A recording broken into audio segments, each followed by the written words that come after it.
அவருடைய அரசியல் வியூகத்தை அவர் தான் வகுக்கணும். ஆனால் ஒரு தம்பியாக நம்ம வந்து என்ன சொல்லணும்னா அதை விட்டுட்டு அவர் டிஎம்கே ஃபோக்கஸ் பண்ணணும்னு நான் சொல்லுவேன்.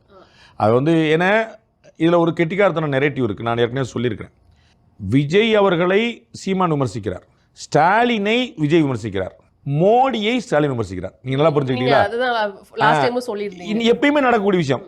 ஏன் ஸ்டாலின் ஏன் வந்து நயினார் நாகேந்திரன் விமர்சிக்க மாட்டாருன்னு நீங்க புரிஞ்சுக்கணும். உங்களுக்கு புரியல. ஏன் மோடிட்ட போய் நிற்கிறார்? அப்போ எனக்கு மேலே வச்சிருக்கும் போது அதுக்கான ஆல்டர் மோடியா லேடியான்னு ஜெயலலிதா கேட்டாங்க பார்த்தீங்கன்னா, அதான் நெரேட்டிவ்.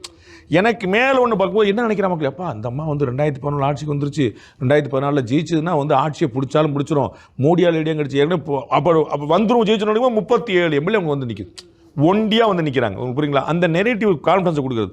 அப்போ விஜய் அவர்கள் ஸ்டாலினுக்கு எதிரான ஆள் நான், மோடியை வந்து விமர்சனம் பண்ணுற ஆள் நான் தன்னை முடிஞ்சுடுறார். அப்போ சீமான் அவர்கள் விஜய் விமர்சிக்கிற ஆள்னு போய் நிற்கக்கூடாது.